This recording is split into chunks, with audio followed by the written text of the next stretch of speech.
Hey, how y'all doing?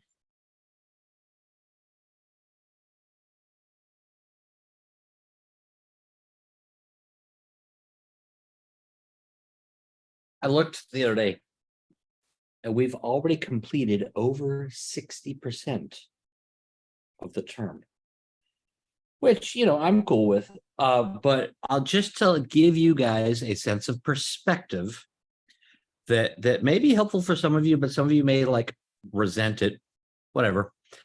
Uh, you guys, I know, can feel easily overwhelmed with the amount of content you're being expected to learn in this brief period of 5 weeks. I know the content and I'm finding it difficult to keep on top of all of the things I need to do from week to week to week. So I'll just say, getting the labs together, sort of working with a previous term, making sure that it's just perfectly timed. Sometimes there are errors and sometimes it's okay. Stuff happens and we sort of pick it up and move on. But yeah, I can certainly respect someone who says they're feeling overwhelmed with the content so far. When I was looking, though, at the list of the things that we need to cover before the exam on Thursday, and if we focus only on what has to happen by Thursday, I think we're in good shape. And I want to maybe grab control of a screen, maybe share a video and share a screen. And let's see if I can find that one. Good. And now I guess if I could only find Canvas on some sort of a device. Okay, good. I should be clicking my way in and try student view and drag it over here.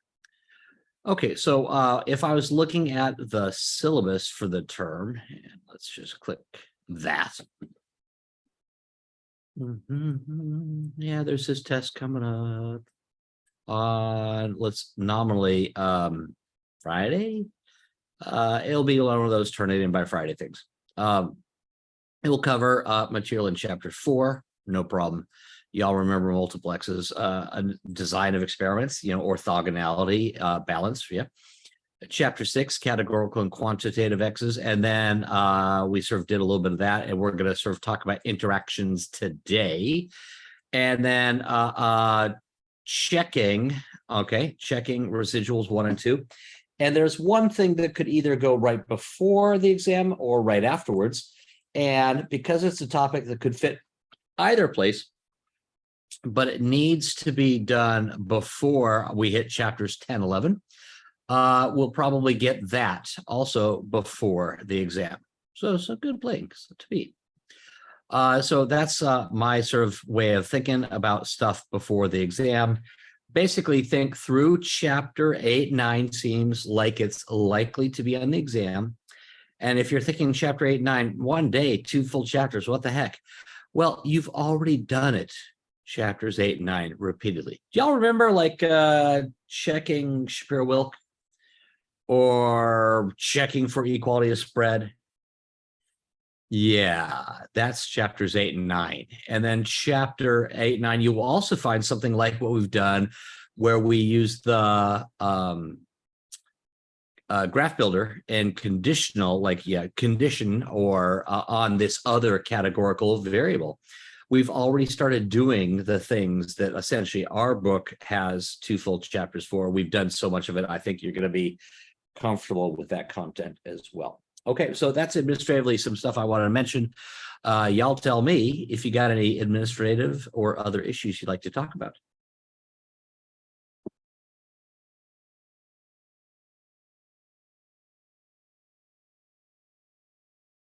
Okay, so I said administrative and other issues, but I don't want to move forward too quickly. Do any of you have questions related to something in the content, specifically labs or something recently with our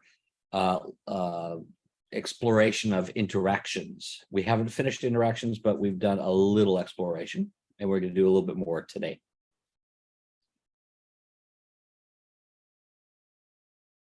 Okay, so one thing I want to note is also when looking at the content for the week thus far, more on interactions, I just realized that sounded really horrible. Interactions with morons. No, that's not what I meant. More on the topic of interactions. I should probably change the way I wrote that out. I do not have a lab for today because I think the example in class today, I want to go slowly and smoothly through it. Okay, be happy with just that. No lab today. Okay, but we will be picking up with a lab tomorrow that corresponds to a little bit about what we learned today and a little bit about what will be coming up tomorrow. Okay, so maybe move this over here. And I remember interactions in sort of a general way. And if you have categorical and quantitative interactions, and that's what the lab focused you on, you could see that effectively the interactions change the slope. And the interaction effects, will sum to zero across the interaction effects. And we tried that in our income and life expectancy data. So I'll like it. Find that one. I for income and life expectancy. Okay, so we got our country types and we had sort of a type of, and there is an income relationship with life expectancy. Maybe it's different, least sloped in the different groups. If I were to under analyze fit model, life expectancy may depend on the income, yay, but type is allowed to also impact things. And the income type interaction, so notice it's highlighted once over here, just cross it.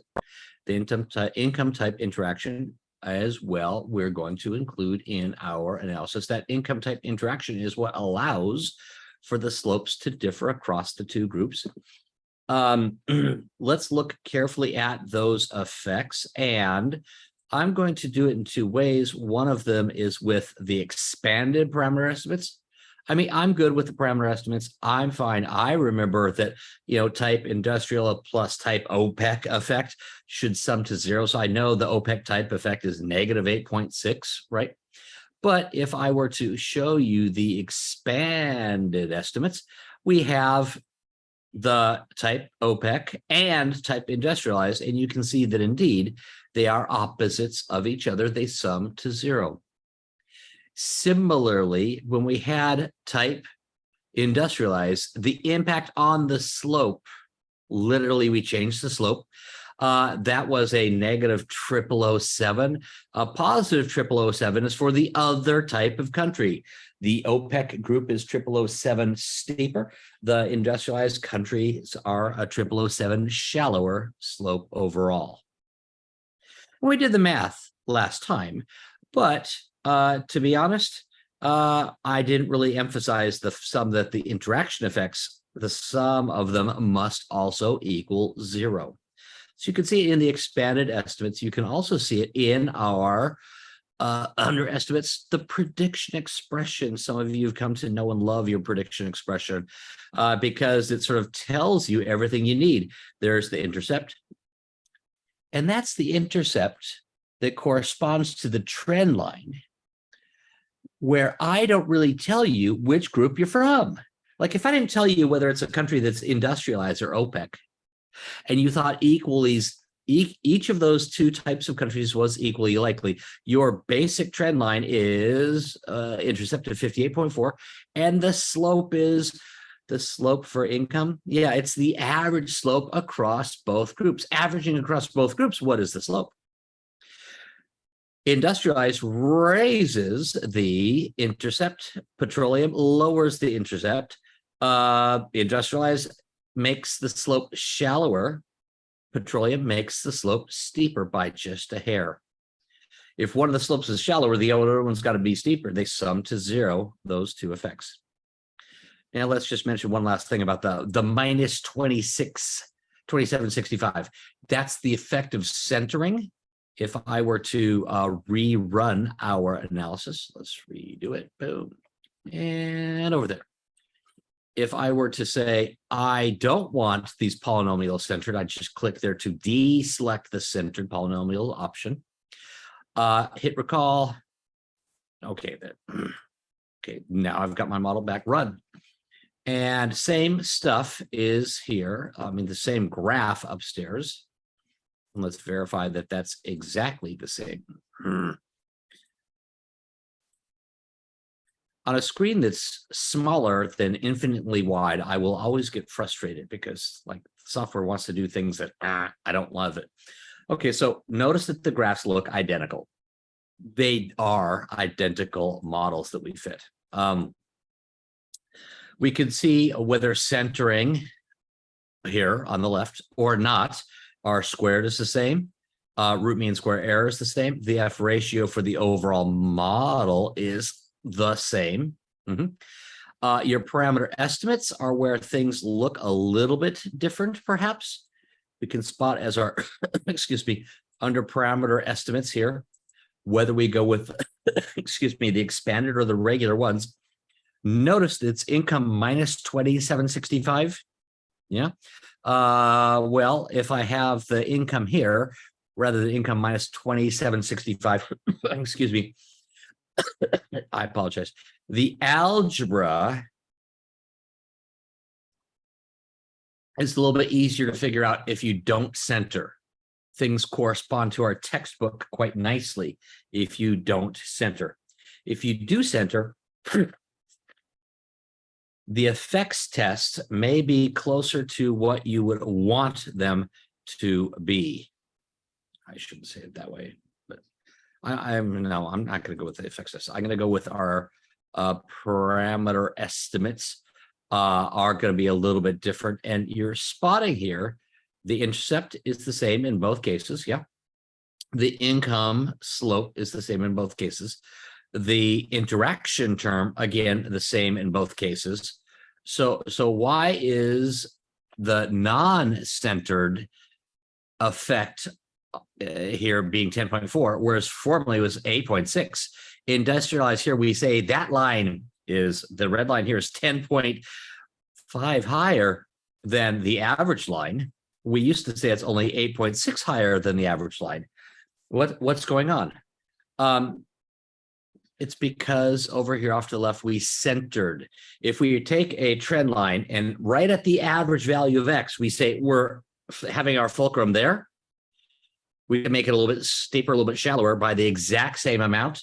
But if we do it at the fulcrum, the intercept changes differently than if we require the fulcrum to be at the X equals 0 location. Again, changing the slope a little bit. If you change it upwards or perhaps downwards enough from the average, let's go with the upwards, we're going to have to raise or lower the intercept to correspond with changing at the fulcrum at 0 instead of the fulcrum at the average value of X. Algebraically, if you do work it out, like we suggested in the lab, if you use the centered version in the lab, okay, you still end up with the same exact answer as the students who use the more efficient non-centered version. Okay, one last thing I want to mention before we move forward. Okay. Yeah, you spotted, many of you had income minus the 42 with your algebra, and you had to deal with the slope effect times that negative 42, and somehow that gets bumped into the intercept term. And I don't like, actually, I really love algebra, but I don't like having to do more manipulation than I have to. So I, for exercises like this, prefer the non-centered data. The centered data I can work with, and there are advantages, but not for the lab activity. What about interactions between, well, we had categorical quantitative, we also had categorical, and we've looked at some examples of that. That's a little bit easier to grab onto than quantitative interactions. And so if you have 2x variables, you could say formally, we might try and fit a flat plane where the response value, y, depends on x1 and x2 via this flat plane. If we have an interaction, we're taking that flat plane and bending it in such a way that along any one value of x1, say example x1 being exactly 2, there is a straight line relating x2 to y. Or for any particular x2 level, for example, like 6 here, the line relating x1 to y is also perfectly straight. So bending it so that way in any one dimension, just x1, or the other one, just x2, we still have straight as those profiles. Basically think I can bend my slope. I can blend my best fitting plane to maybe fit the data better. And if that's the case, I'd love to be able to do that, because better fitting, lower mean square error, means we're more likely to spot the truth if there's some other truth out there. Also, if the true relationship is bent, we want to know the nature of the bent rather than fitting a false flat plane. Okay, so let's look at an example that we had touched on earlier this term, I believe. If not, well, let's reintroduce. We've got data on the yield in bushels per acre for a particular county in Illinois, and I'm not remembering exactly which county it was or where in the state it is, but this is in Illinois. Data every single year from 1890 up through 1927. So that's turn of the century stuff. The yield in terms of bushels of corn per acre. Okay, that's pretty easy to do because you count up in the one place where people drive their corn to, and then they toss it there and they weigh it, and somehow people buy corn. You know what is the total amount of corn by weight. And you can convert that into bushels, and then you know the acreage per acre. And so we've got fairly good crop history data. Okay, the yield may depend on the rainfall level, like we suggested. Let's verify the first model. Yield depends on rainfall would make some sense. I'm going to use that with do that with Graph Builder, because Graph Builder will allow me to sort of change things on the fly. Yield could depend on the rainfall level. So ignoring that, maybe I'll make it straight. Does it look as though the higher the rainfall level, the higher the yields? I say yes. Now, some of you are like in crop science, and you know if there is zero moisture for your plants, they won't grow. Maybe even people who aren't in crop science know that. But yeah, the rainfall level seems to be something that could help me predict the yields. Okay. What about not the rainfall level, but rather let's start over. The yield could be different across the different years. Again, straighten it out. Does it look as though we have over time an increase in the yield? I'm thinking so. It seems as though the increase in the yield over time.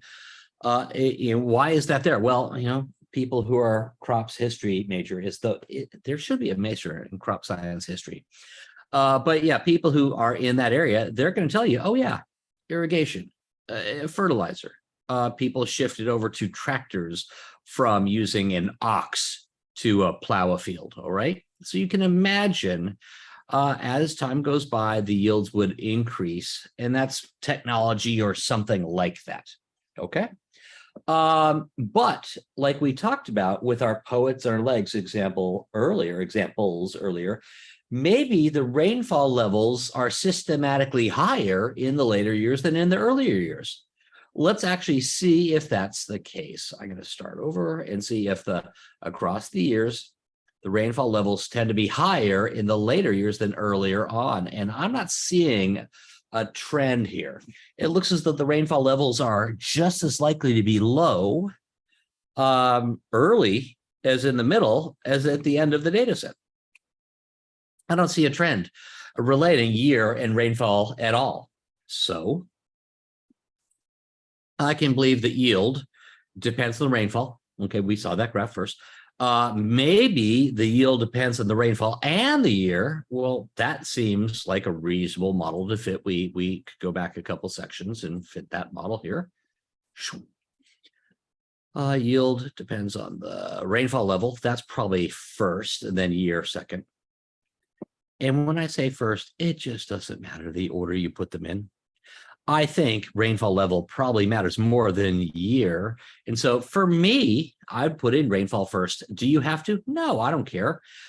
Just make sure that you and folks in your group all put the variables in order, the same order, or else when one of you is talking about beta 3 hat, you won't be confused with each other, okay? Or just get used to people looking at the variables with different rows in your various tables, parameter estimates, effects tests, etc. Okay, run that model. Boom. As we have ignored the leverage plot so far, we're going to continue to do that. Yeah, ignore. Well, okay, so in chapter 8 and 9, we'll see that that curve here like makes a big deal, but we're not dealing with that just yet. Overall, I'm able to explain like 30% of the variability. Yeah, so that's good. Yay. At least one of the variables does seem to be related to the response, rainfall and year.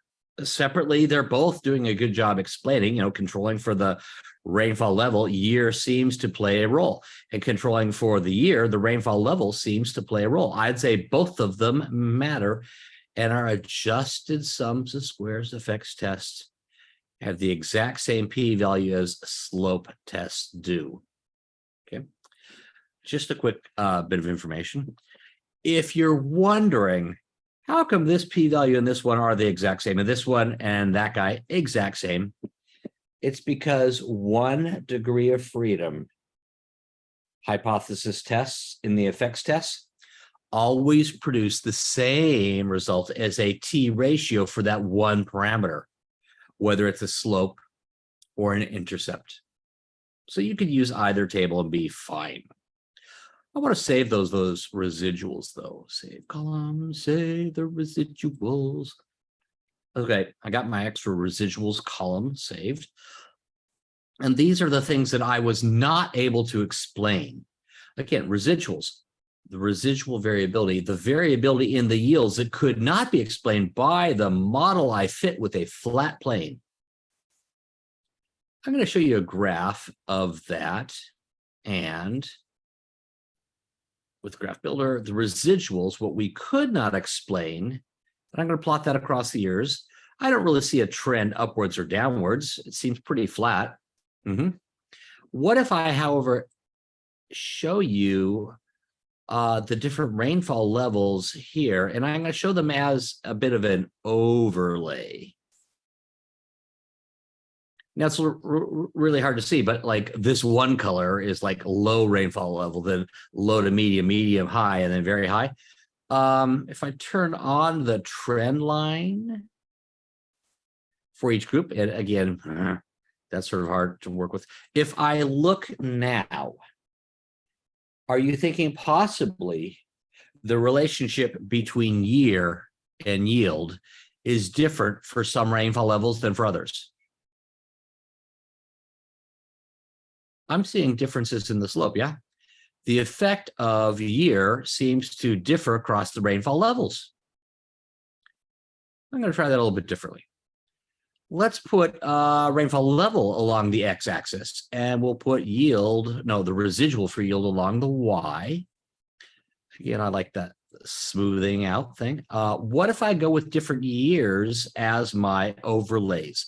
I see early blue, the red, the green, the purple, and then the brown.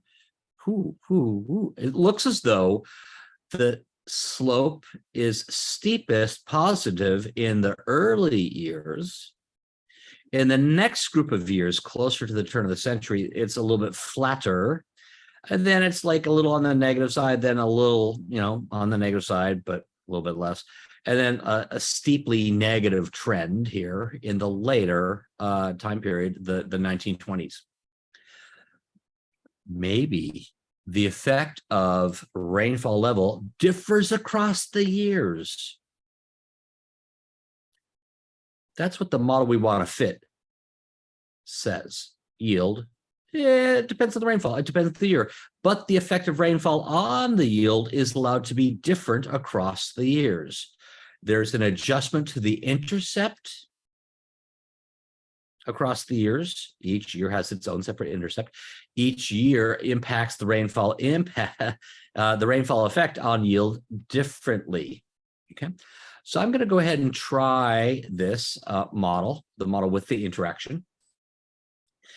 And like in the sections with interactions, where we include quantitative x's, I recommend deselecting the center polynomials, just because that's easiest for me. And let me verify. Yeah, I don't have that selected. Yield can depend on the rainfall level. Well, yeah, plants need rain. It can depend on the year. Well, yeah, of course, plants need rain. And technology may change. So year, yield, interaction. Let's cross that. So we have the model that we said we're going to fit. Okay, rainfall year and rainfall times year. We got all three terms. I'm running that analysis. And as before, I got these things I don't really want to see at the leverage graph, so I'm just getting rid of them. And shit, if you want to talk about, this thing here or the effect summary or the residual, hey, look, a little curved. Later, chapter 8 and 9. If you want to talk about those things that I keep deleting, that's fine. Let me know. We could talk about that in office hours anytime. I've never, however, written a question for an exam where knowing the leverage plot will be helpful. Okay, so here we go. R squared adjusted. Well, when I had both variables, it was a lot lower than this 50% here. It was like only 30-some%. So this is clearly better. Is at least one of the variables helpful? Yeah. Is rainfall controlling for the others helpful? Yeah. Year, is that helpful? Well, controlling for all the others, yes. Is the interaction statistically noticeable? Yes. In my effects test, again, let me go down and say, does rainfall seem to be related to yield, controlling for the year, and allowing rainfall to impact the effective year? That sounds really pretty freaking goofy. Let's try the second row. Is there a trend across the years relating year to rainfall? If there is relating year to yield, if there is a rainfall effect on the yield, and if year is allowed to change the rainfall effect, does year matter if we assume that year already matters? That reads so poorly. What about my sequential tests? Maybe that'll read better. Okay. Let's go down here. Does rainfall play a role in the yield? Oh, yes. Controlling for the rainfall levels impact on the yield. Is there a difference across the years that I spot? Oh, I see a trend. Controlling for, allowing for rainfall and yield to both affect, rainfall and year to both affect the yield. Does the effect of rainfall differ across the years? Yes. In this more complex model, the model with the interaction term, having the interaction term later in the model, 1, 2, and using sequential sums of squares, it's usually a little easier to interpret the results. Okay. I do want to sort of go into one other thing with parameter estimates. Algebra could be done here. Or if I want to work with, under estimates, the prediction expression like before.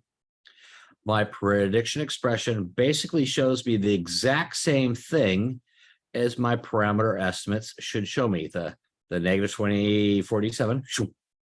The rainfall slope. So for each extra inch of rainfall, you get 168 more bushels of corn. That sounds really horribly wrong.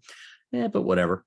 The year. Okay, so if for each year that goes by, we have 1.08 more bushels of corn, and the effective rainfall is adjusting the effective year in that way, a yield of negative 2047 bushels.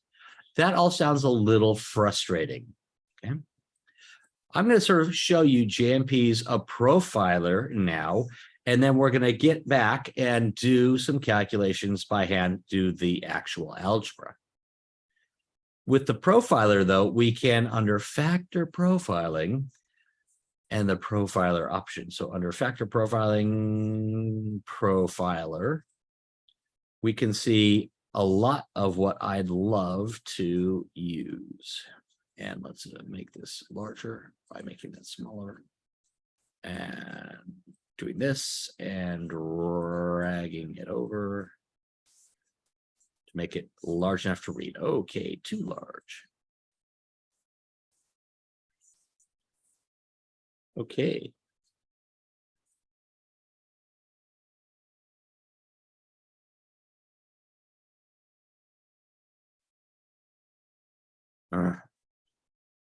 Some of you are thinking OCD much? Well, maybe, but not that bad.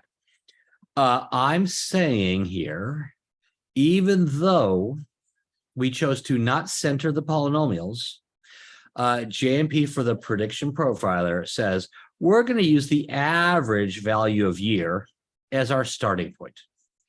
We're going to use the average rainfall level as a starting point. And if year is 1908.5, and if the rainfall level were 10.7842, then I would expect a yield of 31.973 bushels per acre. I'm not exactly sure that on average I would get that 31.9 bushels per acre. It might be as low as 30.9 or as much as 33.0 bushels per acre on average if the rainfall level were 10.7842 and the year were 1908.5.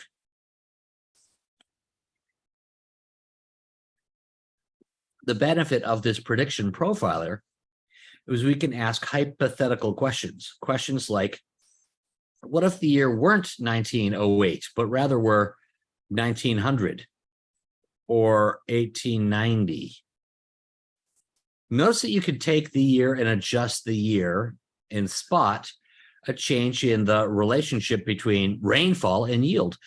One X's value, year's value, impacts the slope of the other X's relationship with Y. So what I can spot is very early on, we're highly dependent on the rainfall level. Later on, it seems to really not play much of a role at all. And you got to ask yourself, why would rainfall all of a sudden not matter by the time we hit 1916? And or even more puzzling, why by the time you get to 1925, does rainfall have a negative slope relating rainfall yield?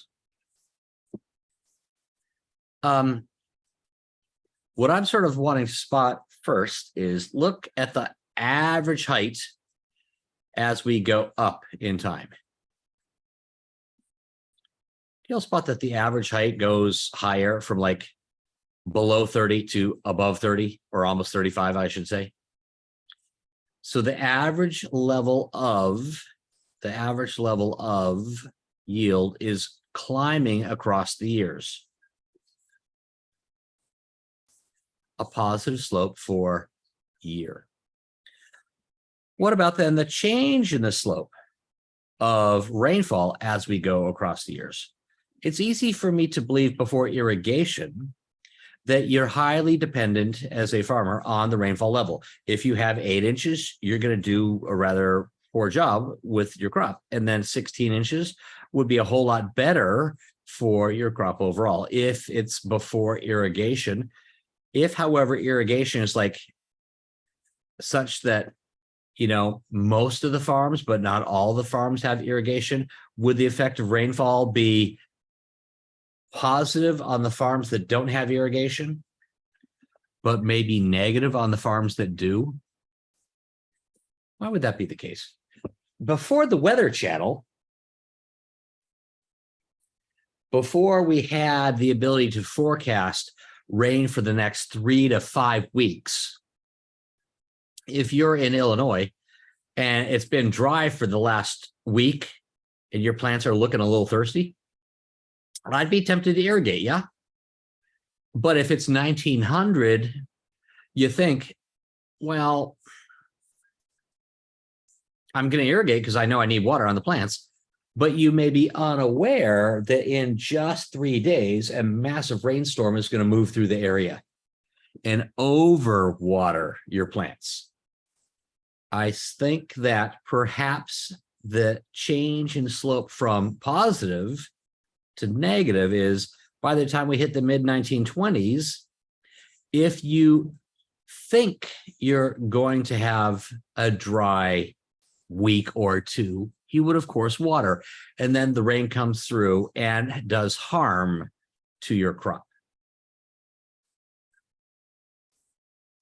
Are any of you like crop science and in particular crops history? Does that one work for y'all as the story goes? In past, crop science students have said, oh yeah, that checks out. But I'm curious if it still passes the sniff test. So let's look at, from the parameter estimates, algebraically, can we get from these parameter estimates all the way to those same graphs that the profiler plot produces for us? So I'm going to see if I can do this.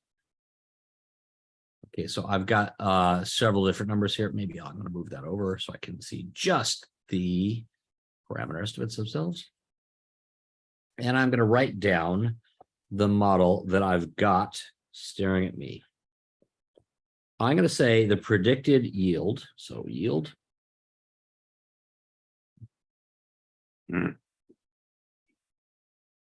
Okay, undo, yield.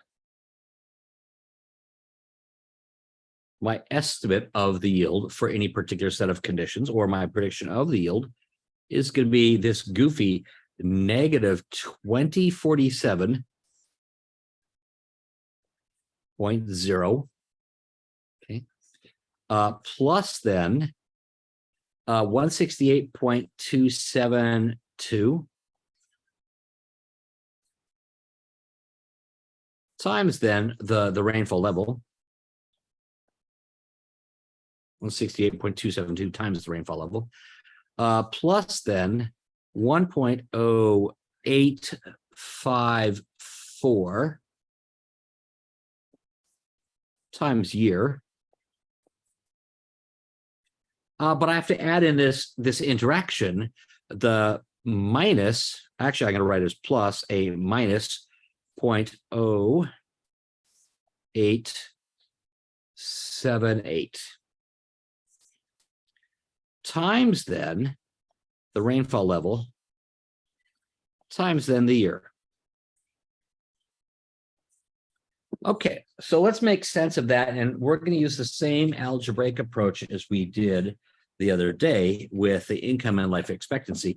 We're going to plug in one particular value for a year. I could plug in a value for a year. Why not? So let's go with blue for a particular year. And this is one of those problems where I will benefit from having at least one of you with a calculator. So if you have one, grab one, or perhaps open something up on your computer.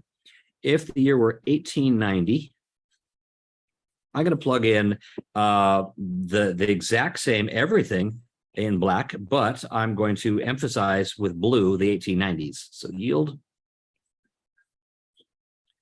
is negative 2047.0 plus 168.272 times the rainfall level plus 1.0854 times then 1890, and I'll put that in blue, plus a minus 0.0878 times the rainfall level times, again in blue, 0.0 times in blue 1890. So I need to see what's going on. And I guess if I'm describing the rainfall relationship with yield in 1890, the hypothetical for various levels of rainfall in 1890, what could the yield have been? What would the yield likely have been, having taken technology into account and having taken an interaction between year and rainfall into account? I need to collect things that are like terms, and I'm going to underline in red stuff that does not have rainfall in it. and I'm going to underline in green, wherever I see rainfall, there's two separate places where rainfall occurs, and I need to collect the red bits and I need to collect the green bits together. Okay, so let's go with red, and I'm going to write equals minus 2047.0, but I now need to have plus 1.0854 times 1890. Okay. Now the next term, I'm going to switch to green again, plus, I'm going to switch to green again. So plus in green now, plus 168.272 times then the rainfall level. Plus I've got this other term as well, minus 0.0878 times then 1890 times then the rainfall level. Okay, so rainfall level appears two separate places. We need to collect the like terms. So let's sort of switch back to red, and here's where I'm going to benefit from one of you with a calculator. Please tell me what 1.0854 times 1890 is, and then add that to negative 2047.0.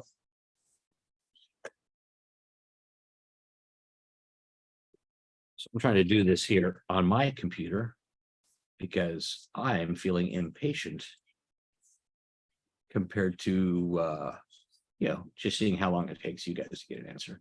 Please, someone give me the answer quick, because I'm annoyed with my own inability to find the answer quickly, because the answer is 4.406. 4.406. Thank you. Now, pretty clearly, if I had taken more care with my numbers past the decimal mark initially with the yield, I wrote it down as 2047.0.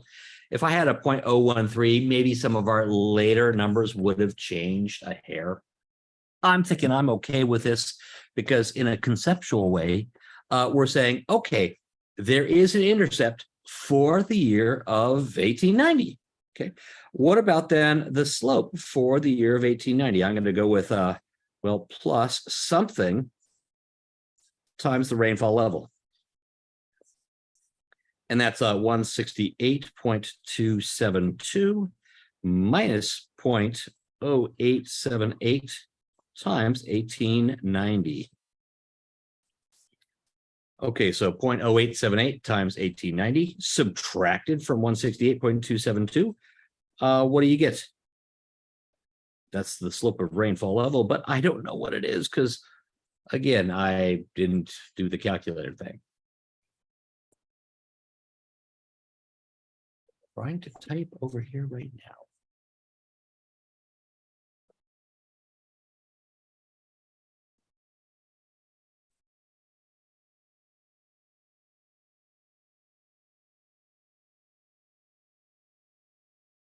Okay, I got a 2.33. Did someone confirm, or can one of you confirm the 2.33?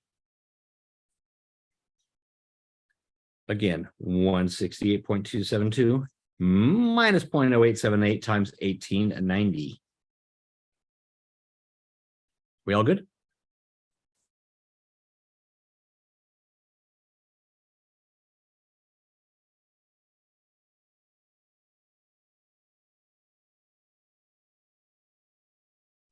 Okay, Mateo says, yay. We got someone else confirming as well. Okay, so what I have here is an intercept and a slope for the 1890 trend line. I'm going to put it now in black here, and maybe I'll go with blue to emphasize that it's 1890. Yield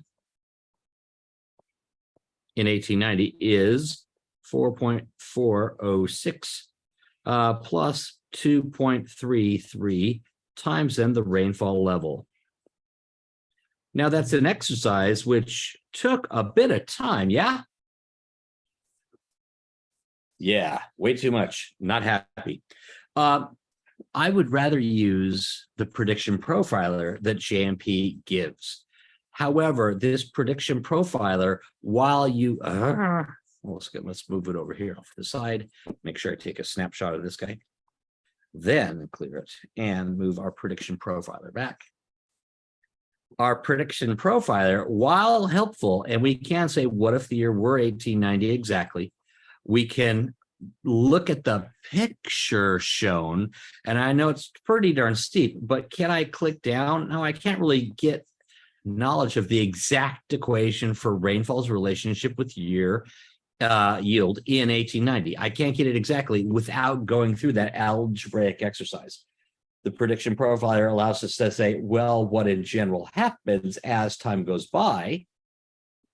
But if I'm asking you for 1910 exactly, you would have to go through something like that algebraic exercise to get your results of the intercepted slope for 1909.9, 1910. Thank you. Okay, any questions on the algebraic exercise? I just have a question. In the prediction profiler, that blue number, is that just the confidence interval for the yield? That's a confidence interval for the average yield that we would expect to see according to our model with uncertainty in our slopes. So it's a confidence interval for the average yield. It's not telling us what an individual yield will be. The individual yield could be a lot higher, a lot lower. There's individual to individual variability around the population trend line. This blue corresponds to where we think the population trend line's average should be at for this pair of X values. Yeah. Does that get your question? Okay. Like the question. Really good question. Someone else?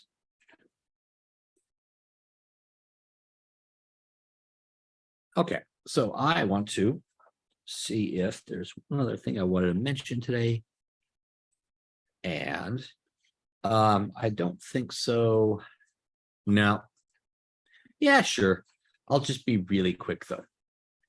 The term additivity or additive model is used in a way that varies from situation to situation, and it can be a little dissatisfying. So if someone says, hey, it's their additivity, you might want to ask them to clarify.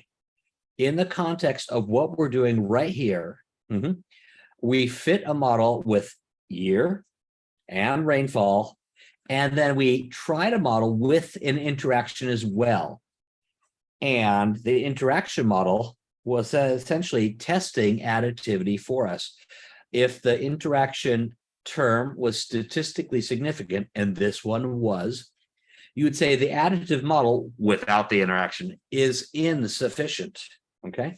So maybe if you reject additivity, the interaction model is the way you ought to go, or maybe there's something else out there and the interaction model isn't perfect, but it's pointing out that there is an additional problem of sorts. Again, for down the road in chapters 8 and 9, we'll touch on this again one more time. But just say additivity means no interaction.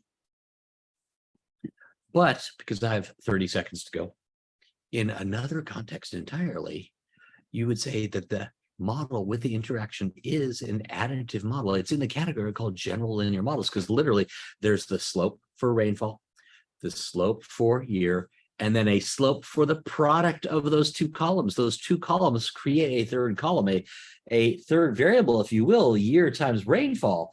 And because it's in the general linear model context, you would say additivity is still okay.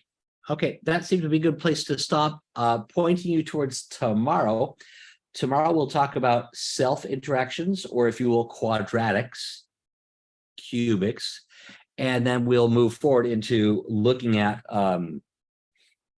what's called a partial f-test to see if multiple x's could be zeroed out and still have a fit about as good as the one that we got with this most recent analysis.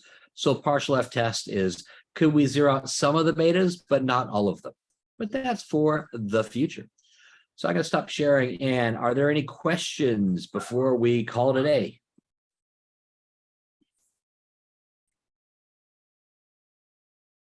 Okay, good place to stop then. Enjoy the rest of your afternoon, and we'll see you tomorrow.